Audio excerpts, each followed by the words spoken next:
ولا تزر وازرة وزر أخرى.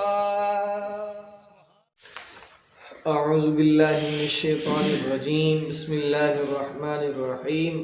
انک میت وانہم میتون. قال النبی صلی اللہ علیہ وسلم الصلاۃ وما ملکت ایمانکم.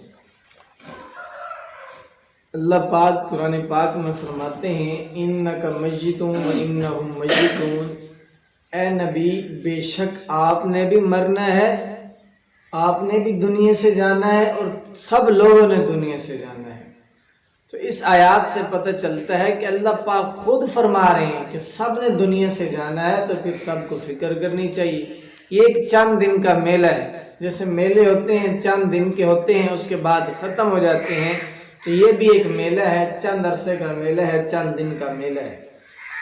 تو رسول اللہ صلی اللہ علیہ وسلم کی حدیث ہے الصلاۃ وما ملکت ایمانکم. آخری حدیث ہے رسول پاک صلی اللہ علیہ وسلم کی، جب رسول اللہ صلی اللہ علیہ وسلم کے آخری الفاظ یہی ہیں. تو آپ علیہ السلام نے فرمایا الصلاۃ، نماز کا خیال رکھنا، وما ملکت ایمانکم، اپنے ماتحتوں کا، اپنے نوکروں کا، اپنے رشتہ داروں کا خیال رکھنا، ان پر کبھی زیادتی نہ کرنا. تو یہ جو رسول اللہ صلی اللہ علیہ وسلم یہ باتیں فرما رہے تھے، تو آپ علیہ السلام نے کچھ وصیتیں نصیحتیں فرمائی تو ہم پڑھ رہے تھے. تو آخری جو 5 وصیت ہم پڑھ رہے تھے اس میں رسول پاک صلی اللہ علیہ وسلم فرما رہے تھے لعن اللہ الیہود والنصارى، اللہ تعالیٰ یہودیوں اور نصرانیوں پر لعنت فرمائے، کیونکہ انہوں نے اپنے انبیاء علیہ السلام کی قبر پر، انبیاء علیہ السلام کی قبروں کو عبادت گاہ بنا لیا تھا، انبیاء علیہ السلام کی قبروں کو سجدہ کرتے تھے. تو آپ علیہ السلام نے لعنت فرمائی. جب انبیاء علیہ السلام کو سجدہ کرنے پر آپ نے لعنت فرمائی ہے، تو پھر سوچیں ہم جو ولیوں کو سجدہ کرتے ہیں، درباروں پر سجدہ کرتے ہیں، یہ کیسے جائز ہوگا؟ تو رسول اللہ صلی اللہ علیہ وسلم نے غیر اللہ کو سجدہ کرنا منع فرمایا ہے. اللہ پاک فرماتے ہیں تو اگر چوری کر کے میرے پاس آتا ہے، اگر میں چاہوں اپنی مرضی سے تو معاف کر دوں گا. تو زنا کر کے آتا ہے، میں چاہوں اپنی مرضی سے تو معاف کر دوں گا. کسی کا حق مار کے آتا ہے، کسی پر زیادتی کر کے آتا ہے، اگر میں چاہوں تو معاف کر دوں گا. لیکن اللہ پاک قرآن میں فرماتے ہیں ان اللہ لا یغفر ان یشرک بہ، لیکن میں شرک معاف نہیں کروں گا. یہ جو دوسروں کو سجدہ کرتے ہیں، غیر اللہ کو سجدہ کرتے ہیں، تو یہ شرک اللہ پاک کہتے ہیں میں یہ معاف نہیں کروں گا. اب آپ بتائیں کہ کوئی غیرت مند انسان یہ چاہتا ہے کہ میری بیوی ہو اور تعلق اس کا کسی غیر کے ساتھ ہو؟ غیرت مند انسان تو نہیں چاہتا یہ کہ بیوی میری ہو تعلق کسی اور کا ہو. ایسا ہی ہے کہ اللہ پاک نے ہمیں بنایا ہے، اسی طرح رب بھی گوارا نہیں کرتا کہ میرے بندے بنایا تجھے میں نے اور تو سجدہ کسی اور کو کرے. اللہ گوارا نہیں کرتا کہ تیری پیشانی میں نے بنائی ہے اور تو جھکائے کسی اور کے سامنے. اللہ گوارا نہیں کرتا کہ تیرا خوبصورت چہرہ میں نے بنایا ہے اور تو جھکاتا کسی اور کے سامنے ہے، یہ چہرہ جا کر غیروں کے سامنے جھکائے. تو اللہ تعالیٰ اس کو برداشت نہیں کرتے. جس وقت تو غیروں کے سامنے سجدہ کرتا ہے تو اللہ عرض سے اعلان کرتے ہیں، القرآن میں ہے یا ایھا الانسان ما غرک بربک الکریم، اے انسان تجھے کس نے دھوکے میں ڈال دیا ہے کہ تو کریم رب کو بھول گیا ہے. پھر اللہ فرماتے ہیں الذی خلقک فسواک فعدلک فی ای صورت ما شاء رکبک، تجھے کس چیز نے دھوکے میں ڈال دیا ہے؟ اے انسان تیرا چہرہ بنانے والا تو میں ہوں. تجھے کس چیز نے دھوکے میں ڈال دیا ہے؟ تیری پیشانی بنانے والا تو میں ہوں. تجھے کس چیز نے دھوکے میں ڈال دیا ہے؟ تجھے خوبصورت چہرہ عطا کرنے والا میں ہوں. تو مجھے سجدہ کر، سجدے کا حقدار تو اللہ ہے. تو غیر اللہ کے سامنے سجدہ نہیں کرنا، لیکن یہ تو پیشانی اور چہروں کے سامنے. اللہ فرماتے ہیں یہ جو پیشانی اور چہرہ تجھے میں نے دیا ہے تو غیروں کے سامنے رگڑ رہا ہے. سجدہ بھی مجھے کر اور حیا کر، سجدہ بھی مجھے کر اور عبادت بھی میری کر. تجھے پیدا بھی میں نے کیا ہے، سجدہ بھی مجھے کیا کر اور استغفار کیا کرو کہ اللہ پاک ہمیں سب کو غیر اللہ کے سامنے سجدہ کرنے کے سے، غیر اللہ کی اتباع کرنے سے ہم سب کو محفوظ فرمائے. تو یہ جو سجدہ ہے یہ غیر اللہ کو نہیں کرنا چاہیے، یہ شرک ہے. اللہ پاک قرآن میں فرماتے ہیں ان اللہ لا یغفر ان یشرک بہ، شرک معاف کبھی نہیں کروں گا. ایک صحابی رسول ہیں، رسول اللہ صلی اللہ علیہ وسلم کے پاس صحابی آئے جن کا نام ہے حضرت قیس بن سعد رضی اللہ تعالیٰ عنہ۔ یہ رسول پاک صلی اللہ علیہ وسلم کی خدمت میں آئے، کہتے ہیں یا رسول اللہ میں ایک ملک گیا تھا، ایک جگہ گیا تھا، وہاں کے لوگ بادشاہ کو سجدہ کرتے ہیں، تو یا رسول اللہ آقا آپ تو امام الانبیاء ہیں، آپ تو سارے انسانوں سے افضل ہیں، اصل حق تو آپ کا زیادہ حقدار ہے، آپ کا زیادہ حق بنتا ہے کہ آپ کو سجدہ کیا جائے، آقا کیا ہم آپ کو سجدہ نہ کر لیا کریں؟ تو آپ علیہ السلام نے فرمایا خبردار، اللہ نے میری شریعت کے اندر سجدہ صرف اپنی ذات کے لیے رکھا ہے، غیروں کے لیے سجدے کو حرام کر دیا، تو سجدہ صرف اللہ کی ذات کو کرنا چاہیے۔ پھر محبوب علیہ السلام نے ارشاد فرمایا اگر میری شریعت میں اگر سجدہ جائز ہوتا تو سب سے پہلے میں عورتوں کو کہتا ہے کہ وہ اپنے خامندوں کو سجدہ کرے، کیونکہ عورت کو سب سے پہلا حق خامند کا ہے، عورت اپنے خامند کو سجدہ کرتی، لیکن میری شریعت میں اللہ تعالیٰ نے سجدے کو حرام کر دیا ہے، سجدہ صرف خدا کا حق ہے، اس لیے آپ علیہ السلام نے آخری دنوں کے اندر یہی دعا مانگی کہ اللہ اللہم لا تجعل قبری وثنا، کہ اللہ میری قبر کو سجدہ گاہ نہ بنانا، کہ اللہ میری قبر کو پوجا گاہ نہ بنانا۔ تو آپ علیہ السلام نے یہ دعا مانگی تھی۔ تو بعد کہاں سے بات کہاں چلی گئی؟ ہفتے کا دن تھا، رسول اللہ صلی اللہ علیہ وسلم ظہر کے وقت مسجد میں تشریف لائے تھے، نماز پڑھائی تھی، تو مختلف قسم کی وصیتیں فرمائی صحابہ کرام کو۔ ایک یہ بھی دعا کی میری قبر پر سجدہ نہ کرنا، میری قبر پر عبادتیں نہ کرنا۔ یہود النصارہ اسی لیے ہلاک کر دیے گئے تھے کہ وہ اپنی انبیاء اپنے نبیوں کی قبروں پر سجدہ کرتے تھے، تو اللہ پاک نے ان کو ہلاک کر دیا۔